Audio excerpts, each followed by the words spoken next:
Buenas noches. Agradezco que estéis ahí.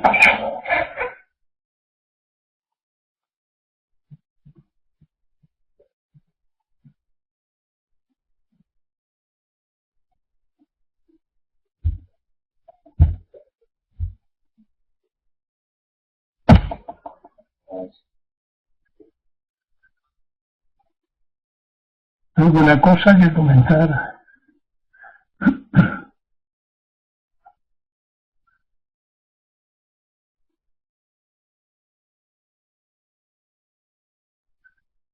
Nada.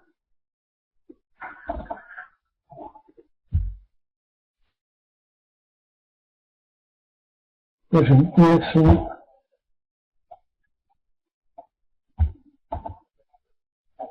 con el final de la última charla.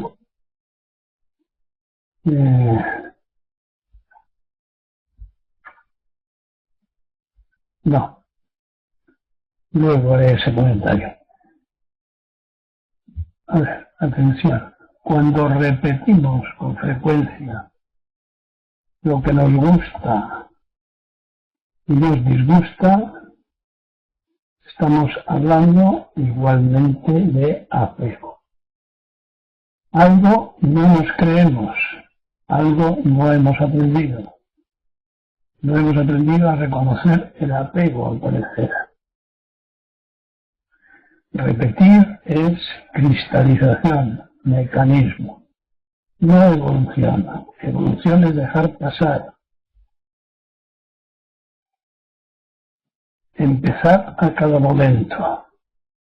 Terminar a cada momento. ¿Entiende?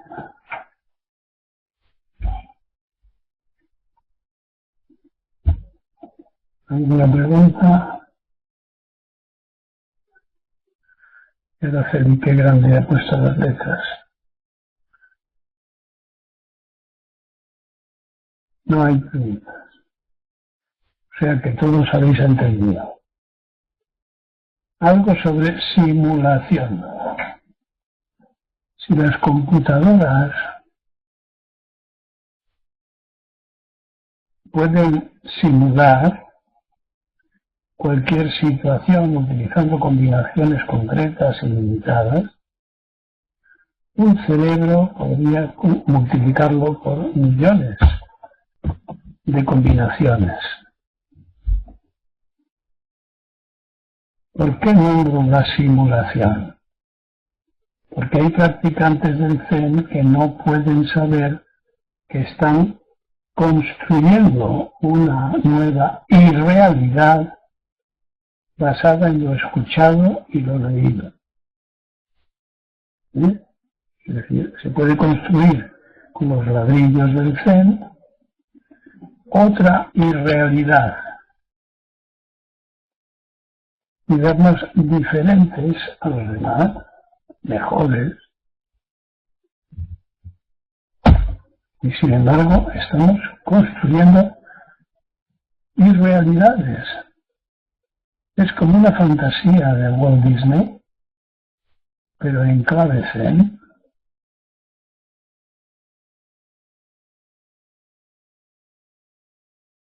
¿Se entiende? Pertenece al campo de los autoengaños y el sujeto no es consciente de esto.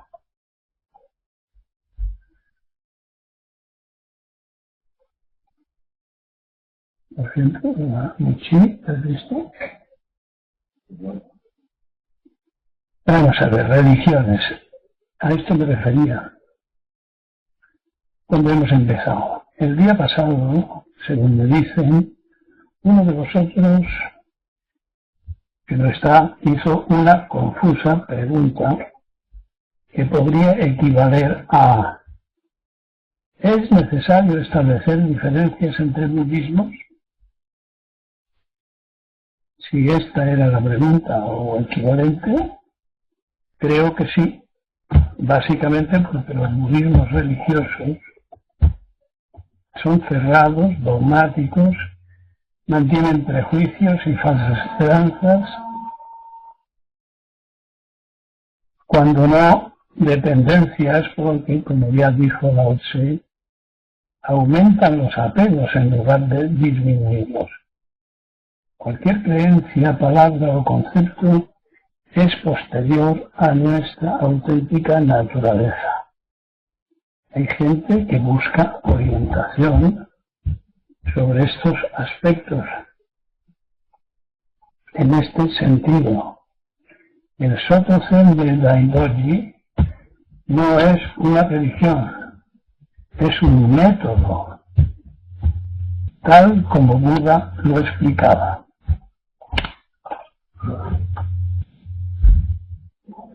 ¿Alguna cosa?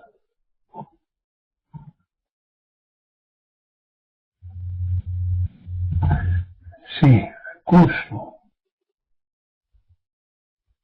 Cuando hagas las fotocopias del libro, de los estiramientos, mira a ver si te caben en cada folio, a ver si te caben 3 y 3, 6 y 3, 9 y 3, 12, por ejemplo. Y así puedes traer copias para todos. Así que el curso dice, sí, ¿y cómo nos podemos dar cuenta de que es autoengaño? Pues eso se descubre en la sangha, te ayuda a descubrirlo tu maestro. De ahí la importancia del asunto. Uno no puede hacer juicios sobre su propia práctica, no tiene experiencia.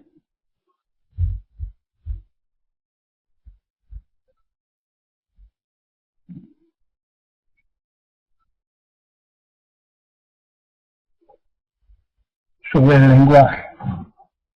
El origen de todos los lenguajes es común, por lo menos es el resultado de deformaciones aproximadas. Aproximadamente semejantes. Ya se construyó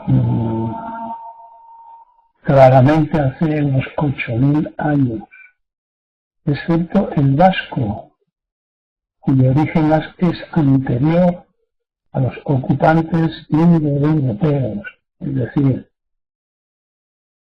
posiblemente date de hace al menos 20.000 años.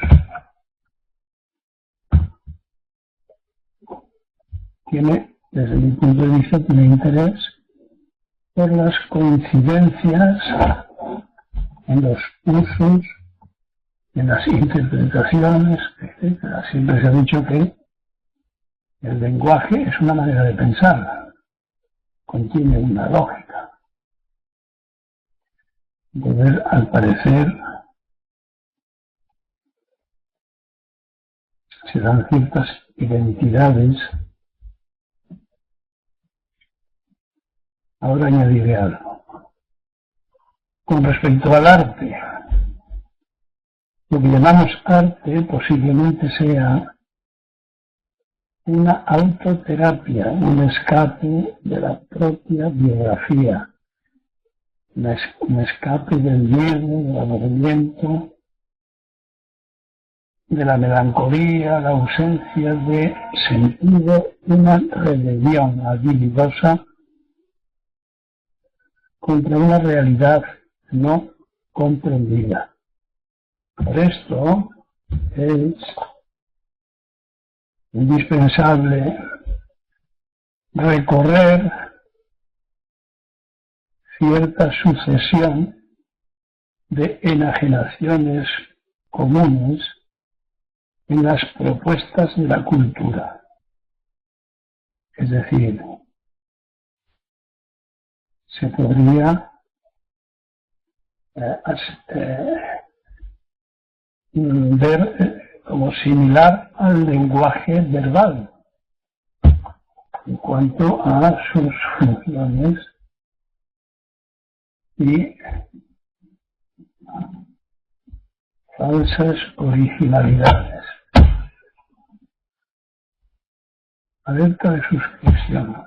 Sí. No sé si me habéis escuchado lo último. Falsas originalidades.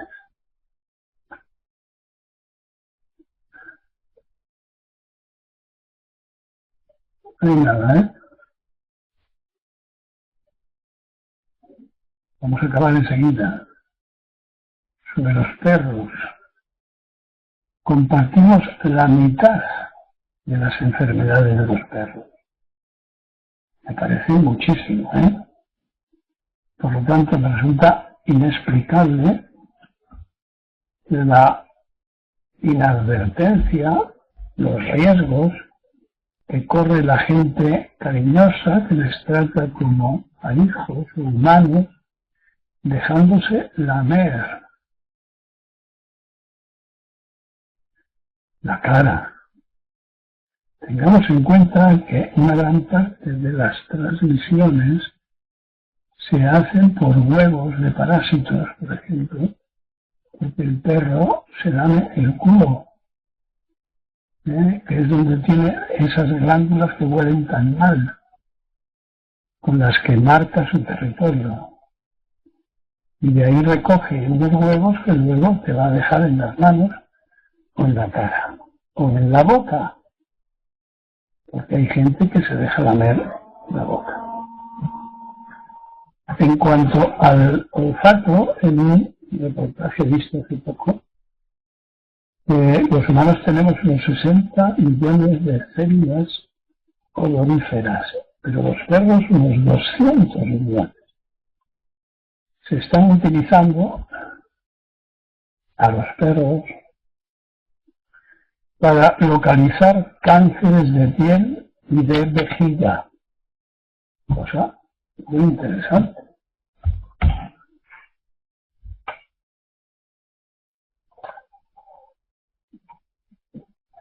Nada, ¿verdad? Bueno, pues estos personales yo, me, mi, conmigo, para mí y mío, que aprendimos de pequeños, creo que sitúa bastante bien al ego. Yo, me, mío, conmigo, para mí y mío.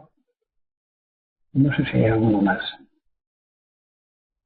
Con vistas a la sesión, pensar en lo que hay que traer porque probablemente no haga bueno, no haga solo.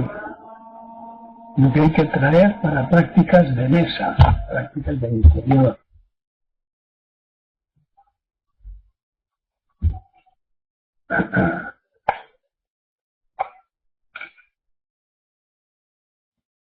Armonizar.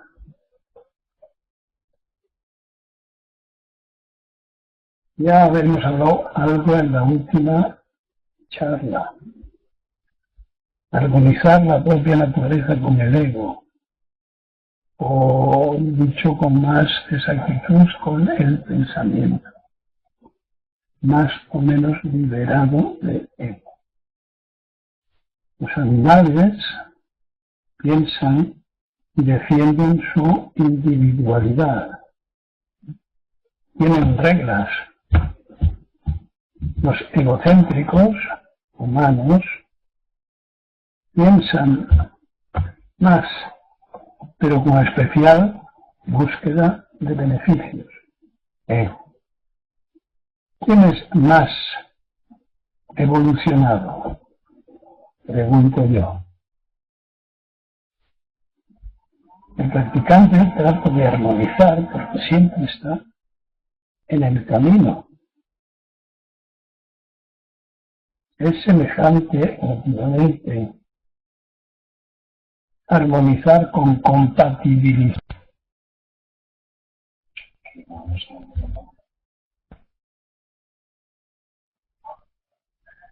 No sé en qué momento se ha interrumpido la comunicación. Pero estaba diciendo que de ahí la variedad de especies semejantes o dentro del mismo orden insectos, peces, pájaros, mamíferos, la variedad. En cada uno de ellos se han repetido e introducido novedades que con el tiempo se han integrado. Al decir tiempo puede ser el desarrollo del ego. En el humano, al ego le podemos contemplar como una adaptación añadida a mejorar. Así que la evolución humana no ha acabado, ni mucho menos.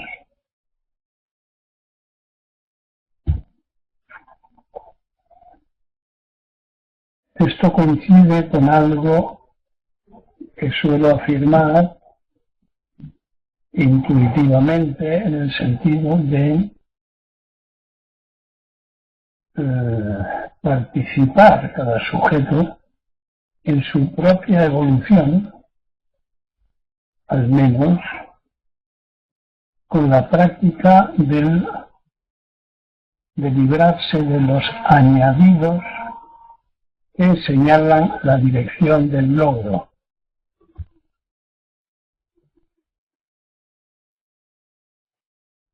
Es decir, a menos que el propio humano destruya sus posibilidades y las de la mayor parte de los seres, con su inteligencia, ambición, etc., pues hay evolución para rato.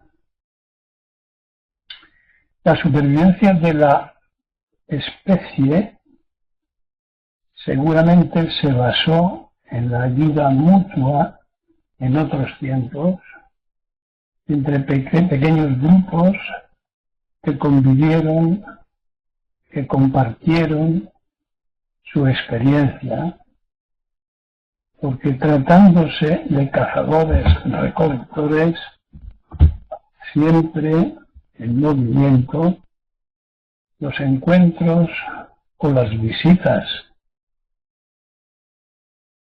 rotatorias, siguiendo las estaciones, les ponían en contacto, como antiguamente se hacía en los pueblos, con las mujeres en los lavaderos, con los hombres en los chigres, en los bares, donde se ponían al tanto, se comentaban sus hallazgos y se leía el periódico, entre comillas, de los sucesos, de los acontecimientos ocurridos durante la semana.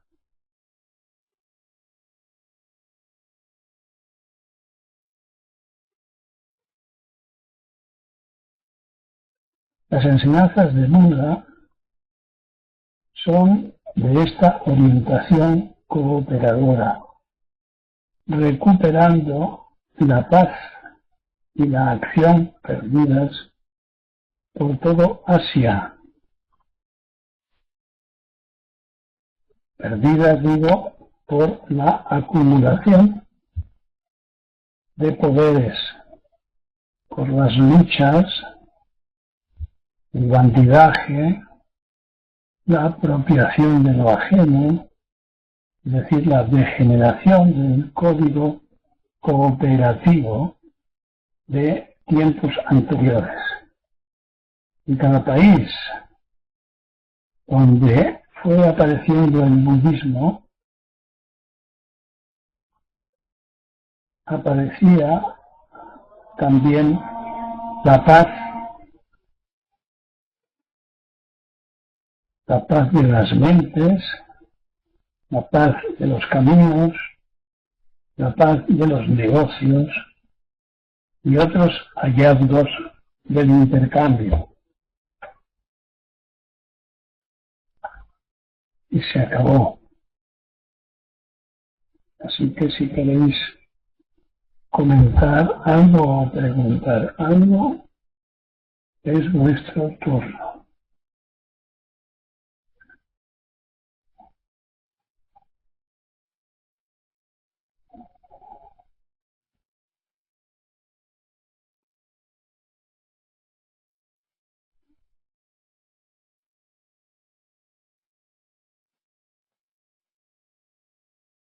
No, no.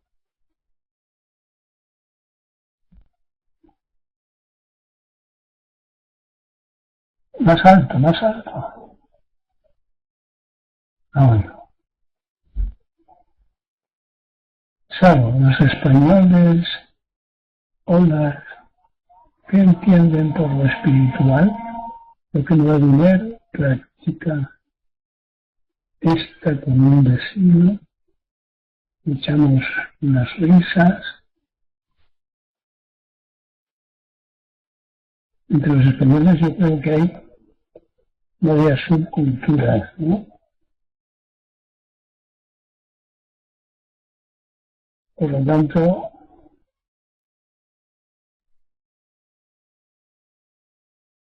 distintas ideas o concepciones de la espiritualidad, pero en general yo diría que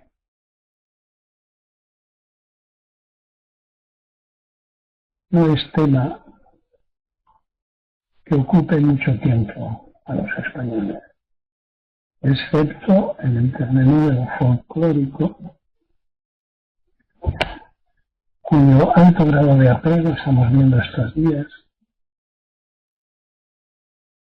porque llueve, porque no se pueden atender las tradiciones. Y en España, después de tantísimos años y siglos de uniformidad, no hay variedad en la concepción de la espiritualidad. Hace 1000 años que de Toledo para abajo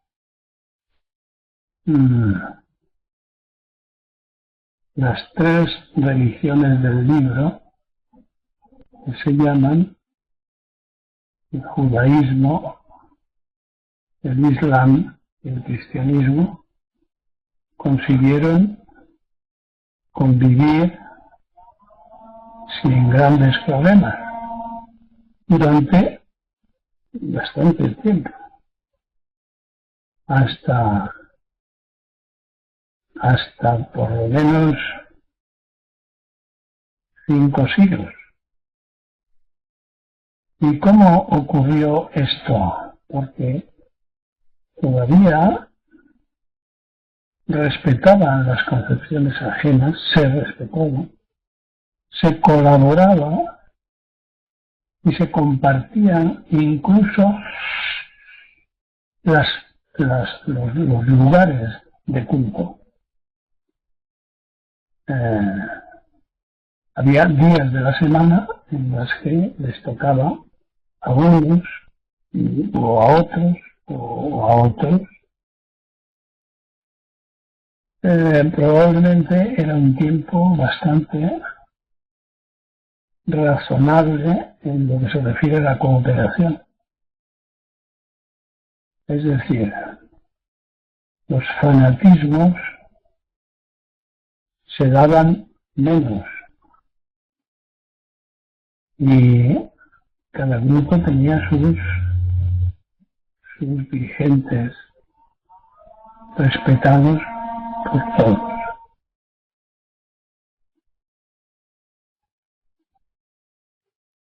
Dice Curso, ¿por qué circunscribirse solo a los españoles? Pues porque yo no creo que entienda mucho de este asunto. Y algo puedo decir de los españoles, pero forma parte de la evolución también de las culturas. En todo caso, lo que estamos viendo por el mundo, pues no es muy ejemplarizante del tema de la espiritualidad. Claro que el que sabe no habla, el que habla no sabe. Es decir, todo el ruido que unos meten se equilibra con todo el silencio que otros practican. Hay de todo.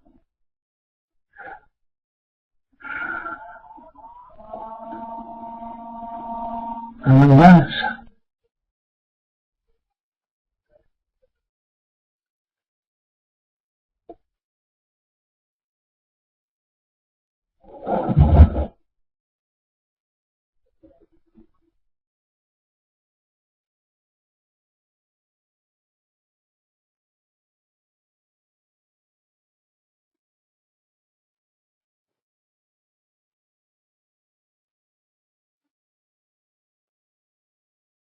No parece que haya nada más, ¿no?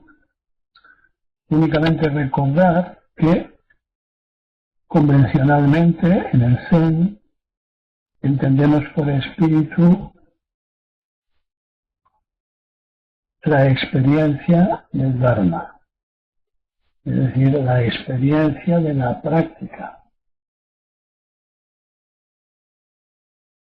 Hablar con respecto al espíritu de una mayor o menor densidad espiritual o profundidad espiritual sería un poco ridículo, ¿verdad? Pero bueno, se señala ese campo de la experiencia del camino, del Dharma, de la budeidad, como el camino espiritual. Pero sin caer en las trampas excluyentes, como por ejemplo las cosas del espíritu se enfrentan a las cosas del cuerpo, y esa es una lectura cavernícola, o por el cuerpo se llega al espíritu,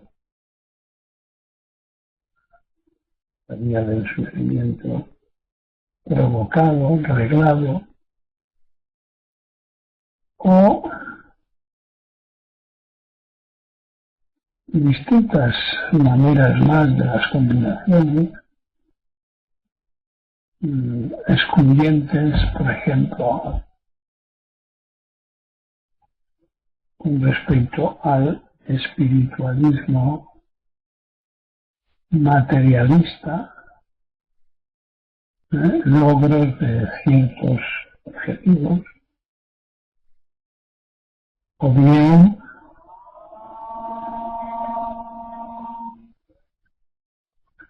en fin, ¿para qué continuar haciendo asociaciones históricamente combatidas del enfrentamiento entre creencias y ciencia, por ejemplo? Todo eso en el budismo Zen está sobrepasado, está abandonado, no tiene ningún sentido el volverlo a manosear.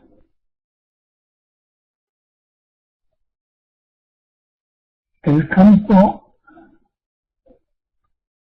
del desarrollo, entre comillas, espiritual, a través de la magia, a través de las incoherencias, a través de los milagros, pues claro, nos retrotrae de nuevo al enfrentamiento secular con la ciencia. Pero los practicantes del Zen desde el principio han tenido claro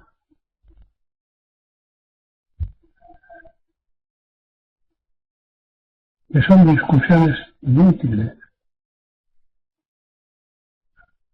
Nadie puede presumir de no haber sido expulsado en una u otra época de cada país todos los espiritualismos que han sido. La pretendida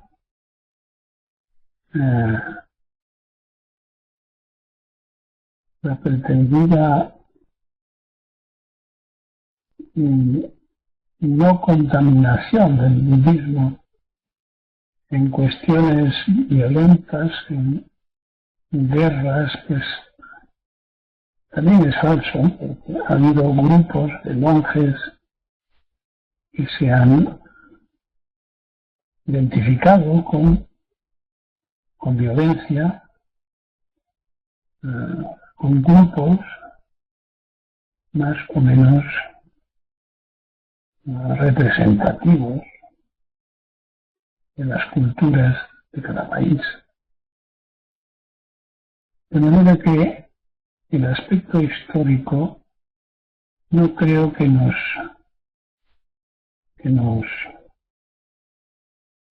permita profundizar más en el tema del espíritu, que, como he dicho desde el principio, es una convención, es solo para poder hablar, para podernos referir al tema. Porque lo mejor, diría Narita, es seguir el camino de Buda. Y si no nos hacemos ese tipo de preguntas, pues no estamos obligados a responderlas. Podemos prescindir perfectamente de esas inquietudes intelectuales.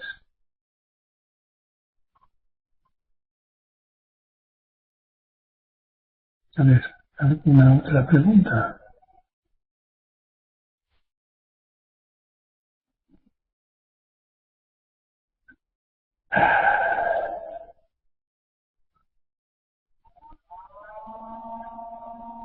Se acabó.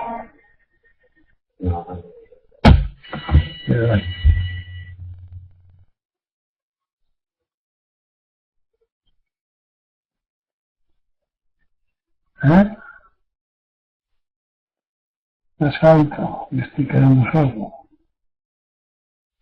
Más alto, claro, si sois coherentes con lo que acabo de decir, si no hacéis preguntas, pues no hay contestaciones. Preguntas y contestaciones tienen que ver con la orientación del barco, con la dirección.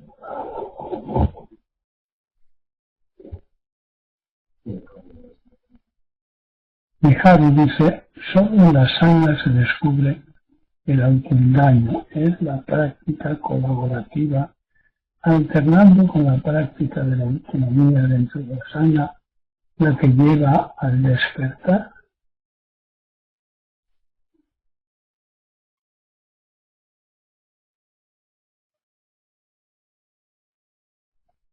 Si no lleva, por lo menos ayuda mucho.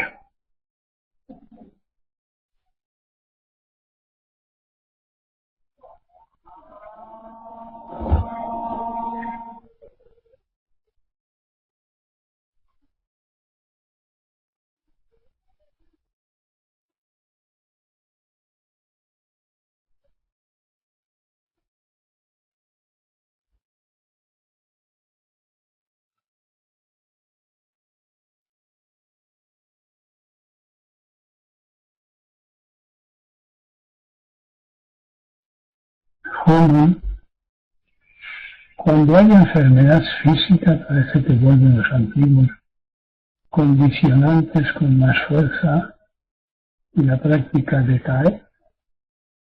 Me han dicho que hay que aprender a saborear también lo malo. ¿Puedes explicar un poco más esto?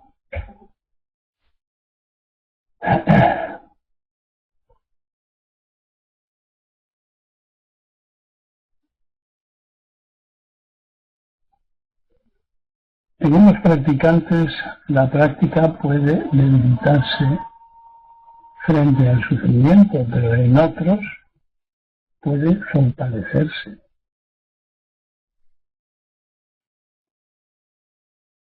En cuanto a saborear también lo malo, lo que disgusta, pues es salirse del dualismo, lo que gusta y lo que no gusta.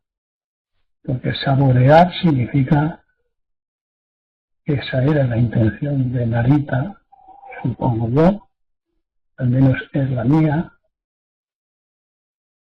tiene que ver con las sensaciones,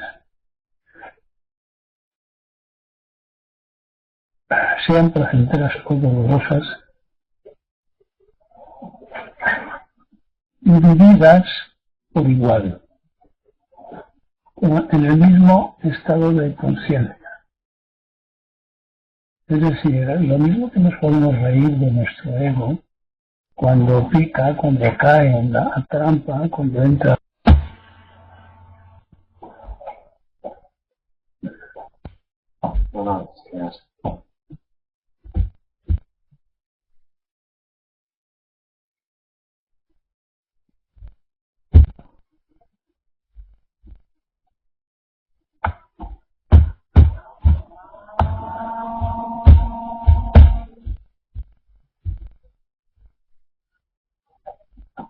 ¿Voy?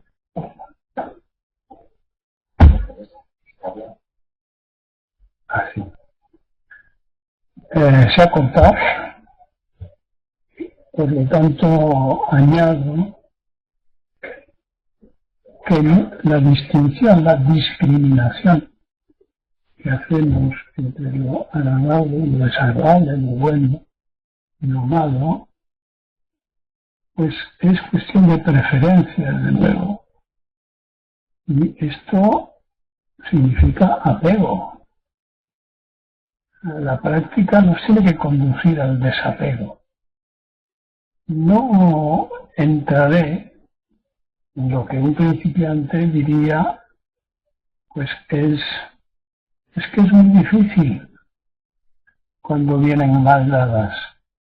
Bueno, pues entonces lo único que te puedo decir es que te falta práctica, que continúes, que refuerces tu práctica, que la práctica colonice tu cerebro en vez de que lo haga tu ego.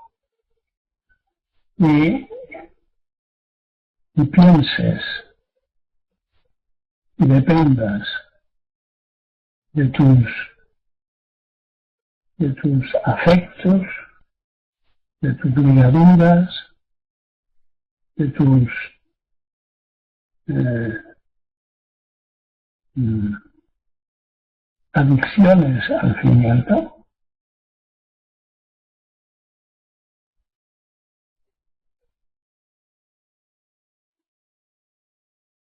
¿Eh? Bueno, para ti y para todos, ¿no? Precisamente el punto de partida era el sufrimiento. Y era el sufrimiento porque eso daba fuerzas para salir de él. Por el camino de la práctica, de las enseñanzas de Dios.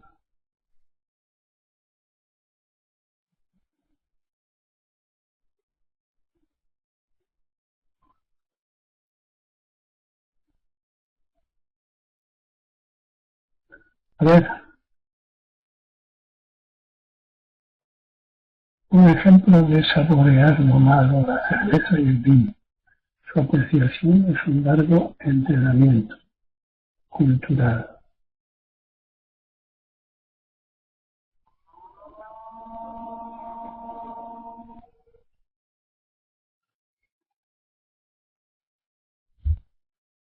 ¿Puede serviros el ejemplo?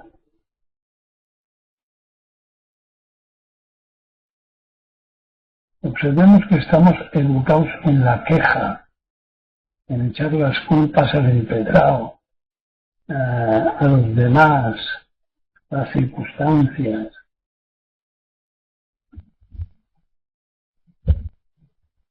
Pues ir más allá de las quejas, de las culpas, pues exige un tiempo de entrenamiento y práctica. Es decir, la liberación de la esclavitud no es cosa baladí.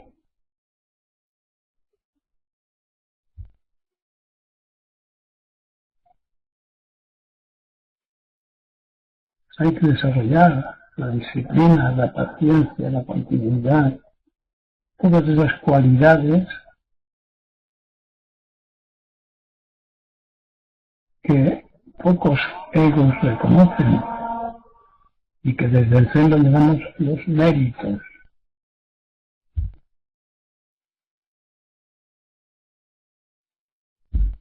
Es decir, al fin y al cabo, karma positiva, cualidades meritorias, perfeccionamientos.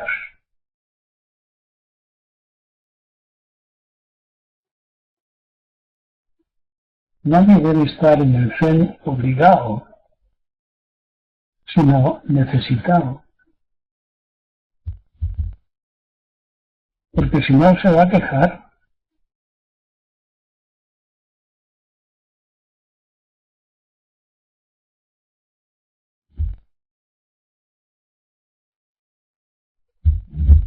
Algo más.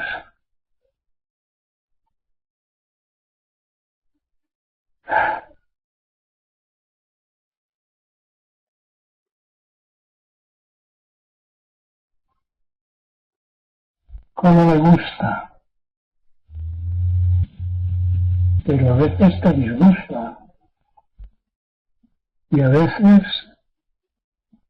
te gusta y te disgusta a medias.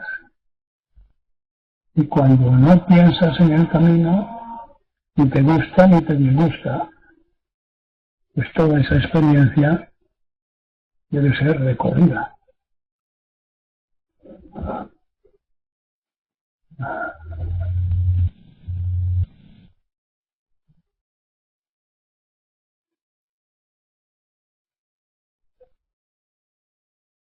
Cuando estas etapas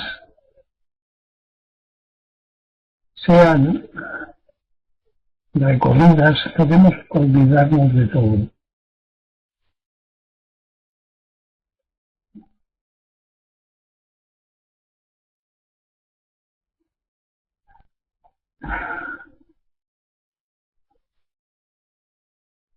Nada más,